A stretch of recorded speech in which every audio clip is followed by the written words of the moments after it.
Hello and welcome to the Exchange Podcast. I'm your host, Ari Hirschberg, Director of Digital Community and Engagement at the Exchange Lab. We're recording this podcast on the traditional territory of the Lekwungen and Wasanic people. I'm joined by Gislene Guenard, Director of Data Management and Governance, Data Systems and Service Branch with BC Data Services Division, and Ray Larson, Acting Director from the social sector to discuss the recently released Gender and Sex Data Standard. This conversation started on the Digital BC live stream back in March, and we got a lot of questions from our viewers that we will answer many today. So we're going to cover topics like how does this standard impact statistics like crime, the track impact on specific genders, can this standard help create safe workplaces, and one of the big ones, when and how to ask for pronouns. Without further ado, welcome Gislene and Ray to the Exchange Podcast. Thank you very much, Ari. Great to be here. Thanks, Ari. I'm also joining us today from the territory of the Silk people. Thanks, Ray. Yeah, because two of us are in the podcast room and one is abroad in Ray. So thanks, Ray. Let's begin. What do you think this was going to be like before you started? Thanks, Ari. I think from a systems perspective, I initially thought this could be simple. Let's add a gender diverse or non-binary option to our systems and forms. But I also knew that when it comes to integrated systems, nothing is ever straightforward or easy. So in order to test our assumptions, we got started on a discovery, which will really deep dive into the systems and requirements, provide options for delivery, change management strategy, and a partner ministry playbook to assist our colleagues across government once they started their own implementation. And Gislene? I didn't prepare to answer this question. Sorry, it was a Ray question. But I think if I do just go off the cuff about what I thought, I was just really excited to be part of something that I knew could have an impact on people's lives, how we collect information and how we acknowledge each other and the many genders that exist within our province. It was just really exciting to be a part of that journey. And I learned a lot along the way, which was great. Yeah, I bet the learning curve was immense for both of you. It was. And the openness, I think, and the frankness of people in sharing their stories and some of the challenges that they experienced really also made it very clear to me that it's data, but as we said at the live stream as well, it's about people. There's people behind those data stories, which is so important. Yeah, it's about the people. So what was it really like? That's a very good question because it's something that I don't think any of us were expecting. Our systems and infrastructure were much more interconnected and dependent on each other than any of us initially thought. We also have federal and provincial partners, and they have their own timelines to implement this gender and sex standard. And they weren't ready at the same time as we were by the time we were ready to go live. So it really added additional complexity to the equation. So we had to design solutions in many cases that were one-sided. And a few additional complications were gender-neutral relationship values in our systems. So in every case, there weren't gender-neutral relationship values available. For example, spouse or parent, child, grandparent, and terms like nibbling and pibbling, which are gender-neutral values for nephew, niece, aunt, and uncle. Change management also was critical. There were multiple ministries across multiple program areas, and our frontline and support teams needed to be brought along for the journey and have training and supports in place to support the change. Yeah, as soon as you said change management, I was just starting, and you said systems earlier, I was just thinking of all the systems around doing that change management around this. Again, immense. Yeah, it really was. And I think, especially for Ray, which is perfect why he answered that question, because I think the change management piece, I mean, yes, it is important and impactful on a personal level, but I think when you then take it down to the system level and the interconnectedness and having machines understand or systems understand, it gets so much more complicated. So quite a challenge Ray and team had ahead of them when they implemented the standard. Part one. Part Right. one. And also, right.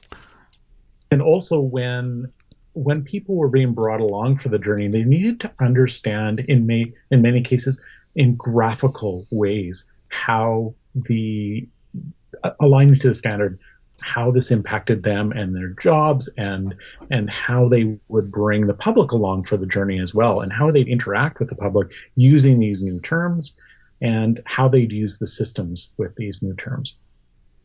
Yeah, that brings to mind for me my favorite slide of Ray's, which is the very complicated system diagram that shows all of the different systems and services and how they're all connected. And I think you made a joke, Ray, at the live stream about not being a test after this, which is good because I don't even know how to maneuver through it. It's so complex, but useful, especially when it is mapped out, like you say.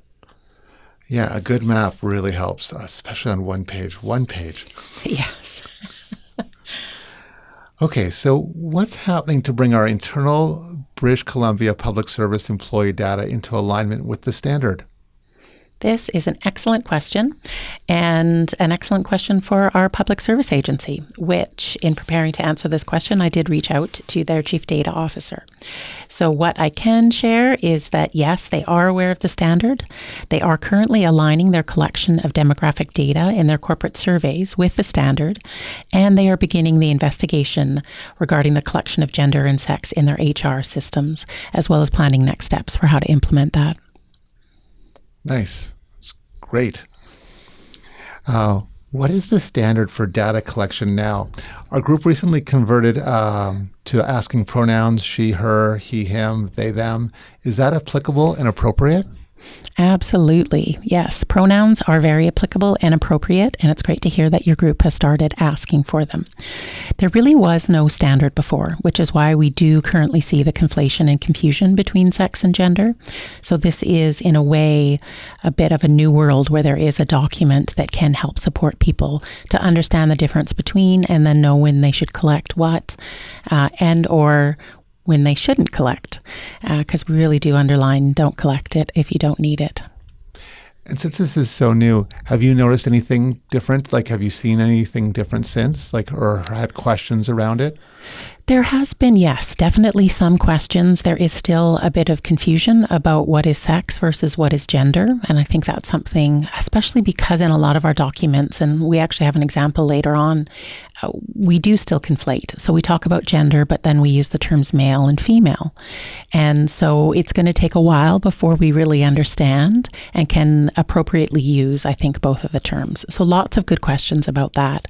I think, most importantly is just getting that conversation started, knowing that it's okay to ask those questions. It's okay to not know what the answers are and to turn to like the standard and guidelines for support, as well as people like Ray and myself and the others, many, many people across government that help develop the standard. Thank you. How will this default to gender on government ID impact crime statistics and analysis of policy impact on female populations? Thanks, Ari. I think I'll take this first and just say that one of the things that we realized during our discovery is that we don't know what people were disclosing or what was being collected at any given time in the past, sex or gender, as those terms are often conflated. Were crime statistics based on sex assigned at birth information or gender as we understand it? So, for example, BC Crime Stats information titled Overview of Crime Data Collection in British Columbia 2021. Persons are categorized according to their gender and age, so adult or youth.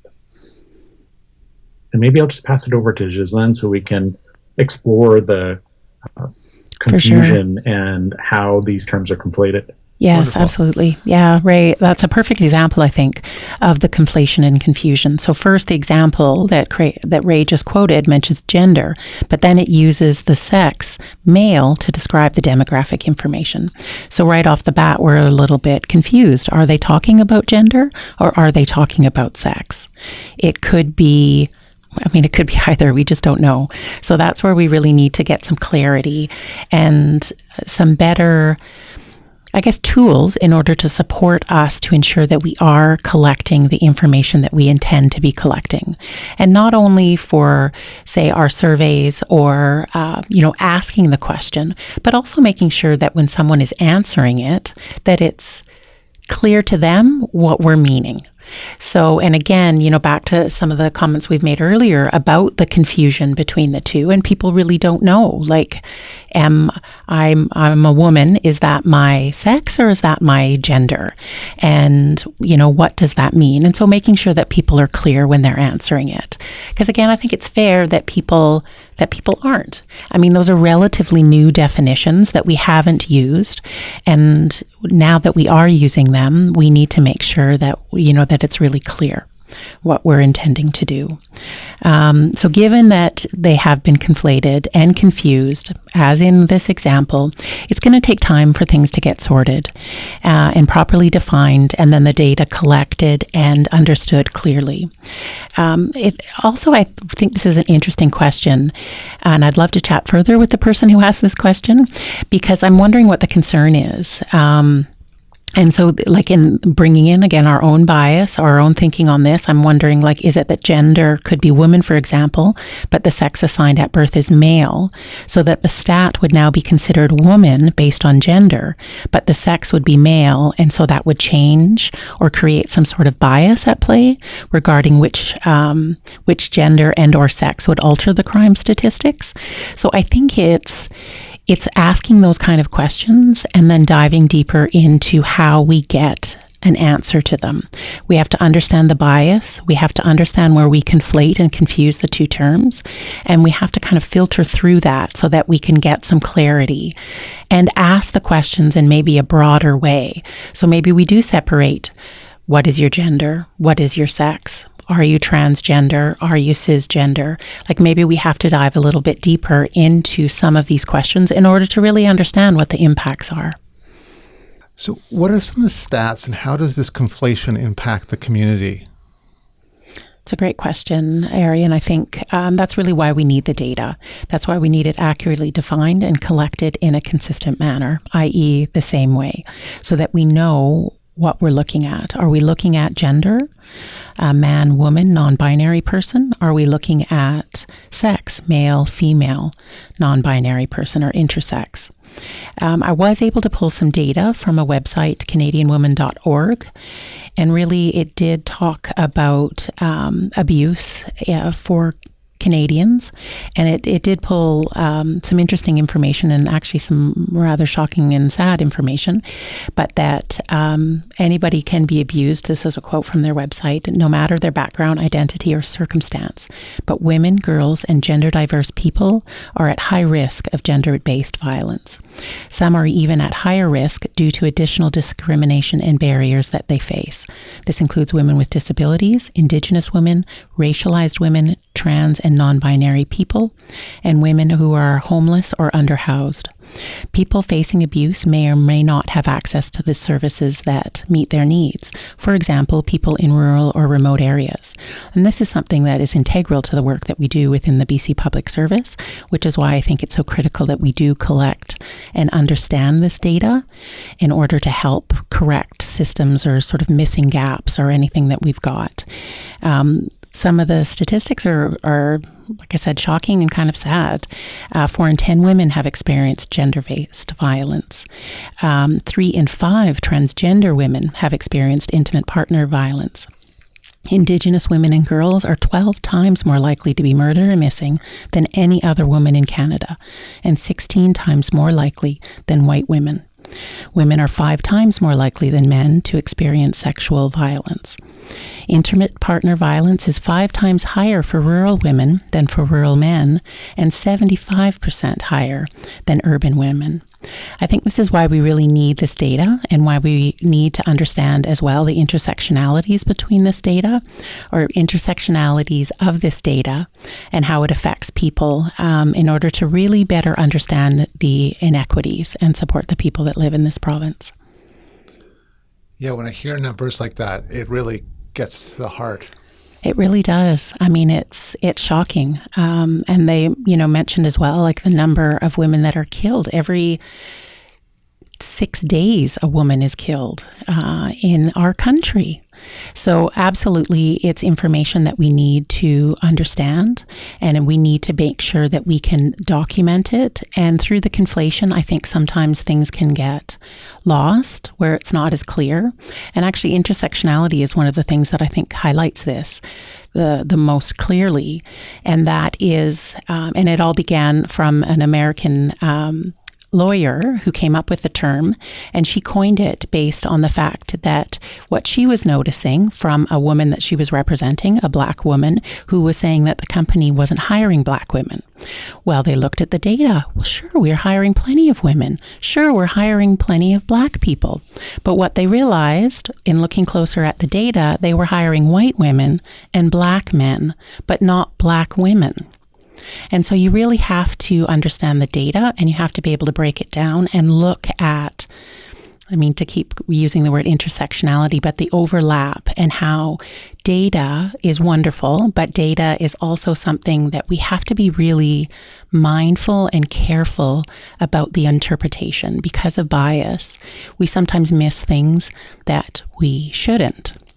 And I think for that example, if people were told the stats, this is how many women work there, this is how many men work there, yes, this is how many Black people work there, you'd be like, oh, that looks just fine. But you start breaking it down and you realize, oh my goodness, there's a whole section of people, i.e. Black women, that are not represented here. So there is a problem. I'm not sure if it's been defined yet, but can you define the word intersectionality?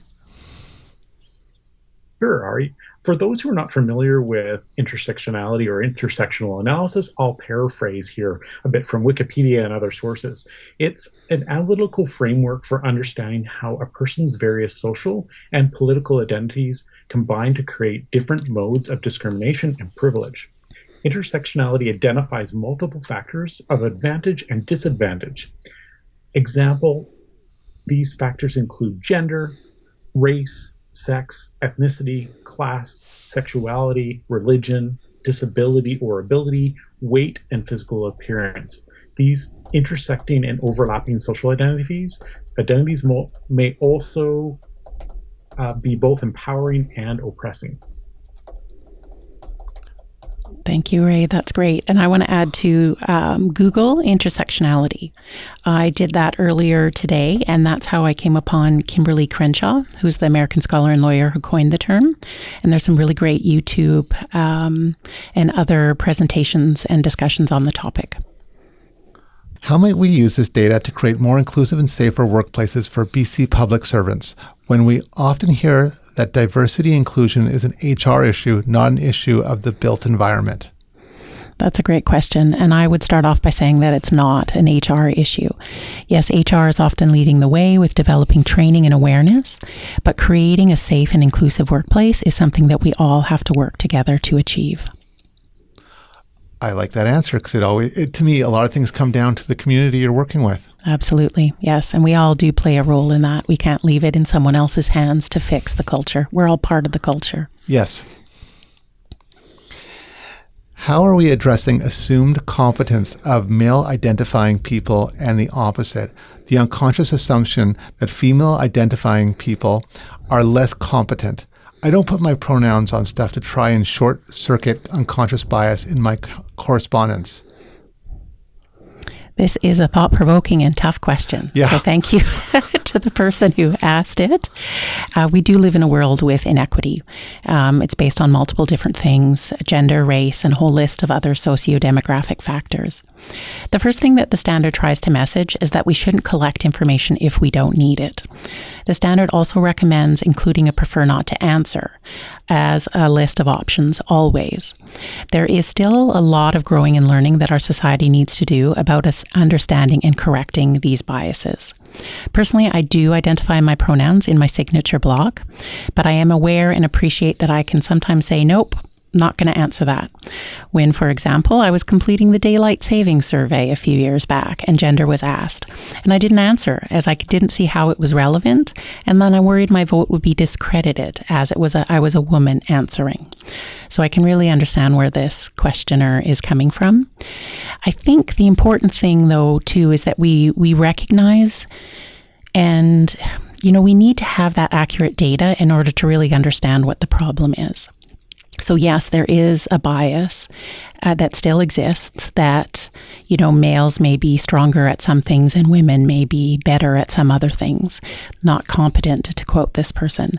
I think we have to break that down. And for yourself, as not using your pronoun, then perhaps if we're assuming that the reader looked at your answer and was like, wow, this is a great answer, not knowing that you were femme, and then they learn this and realize, hopefully then they've learned that they came to the table with a bias, assuming that it was a male that was answering, and in fact, it was a female that was answering.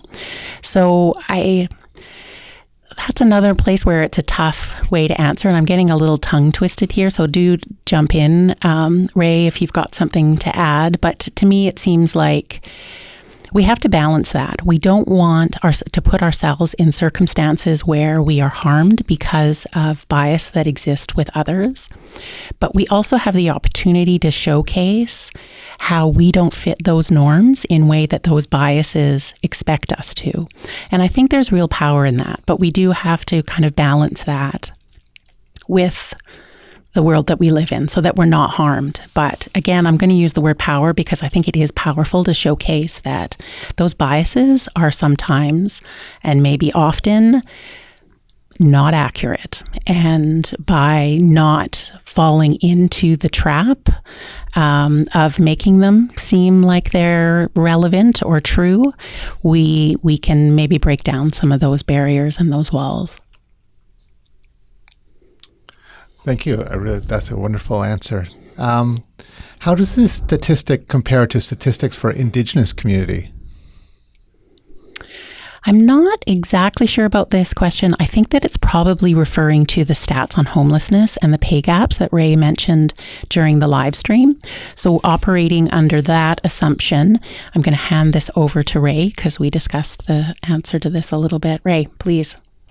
Yeah, thanks. I think there's a lot of work to be done around the understanding of biases and the impacts of those in our recruitment, our retention, our provision of services and education, etc. The work of the BC Anti-Racism Committee and how they are going to respectfully collect and analyze data, I think will be really critical to informing how we move forward as a province in expanding that to gender and intersectional analysis and the collection and the building of trust with various communities that have been underserved or have been vulnerable or don't have trust in governments right now because of historical harms. So I think we've got a lot of work to do in building trust. And one of the things that we mentioned was maybe not collecting that information at the very first point of entry for our programs and services, maybe just collecting the very bare minimum that we need in order to start providing services, start building that trust. And then when we go out and start collecting that information, or we ask for their participation in surveys, we've built that trust and we are really clear about what it is that we're looking for and why we're looking for that information.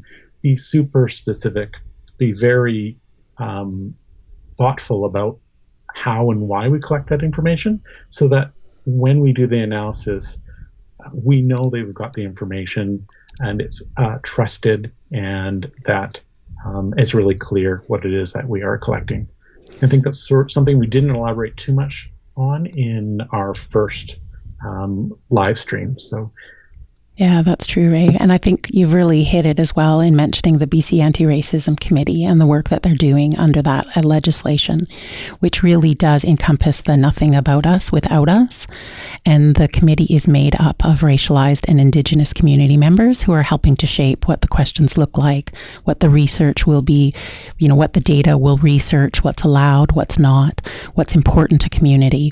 And so really being inclusive instead of just evaluating from an air quote government perspective on community. We're with community, evaluating, looking at what's needed and trying to answer the questions and, together. Yeah. And it just sounds like a way of making it like a really good first step, in that as a user, if I was going to be answering the question, I'd be like, oh, this is built for me. It's thought of for me, not just one big survey for everyone. Yes, exactly. And it's important. And I think that's what we learned with the gender sex data standard, and the fact that we didn't have that non-binary option. It's important for people to see themselves in that data collection. And when we don't include them, or include us, it's that we end up feeling excluded, ignored, not counted. And it's really important that when we are collecting data, that we make sure that everyone is counted. Otherwise, we don't have data that provides any use to us. 100%. To either of you, do you have any final thoughts? I think one of the things that we found really useful when we started our journey with the gender and sex standard was ensuring that we understood who was in the room with us and who wasn't in the room. And we were really thoughtful about how we could get those perspectives into the room. That goes back to the point of nothing without us. I think that the work that the Anti-Racism Committee is doing is going to be super beneficial for addressing some of those biases that we see when we are designing systems and programs from a single perspective. It's going to be fantastic to get a view from across a lens of different various people. And it was something that we struggled with initially, is getting those voices in the room. And so we expanded and widened our discovery to ensure that we were bringing in voices from almost every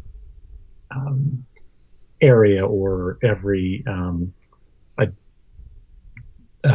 demographic space that we could. Yeah. I completely agree with what Ray said. I mean, that's really, I think, part of the critical thing. One of the other things, and I'm stealing this from Arda and Beth Collins and others, and I think it's a term that's been out there for a bit, but the first time I heard it, Beth said it to me, and it was, we're moving at the speed of trust. And I think that's something that we have to really consider when we are collecting information that is so personal and unique to each and every one of us. I think that we have to be mindful, as Ray says, about those that are in the room and those that aren't in the room, because they also need to have a voice. So we need to make sure that somehow we are including them. It's like when you're at a meeting with people, there's always some people that do all the talking, and then there's others that don't.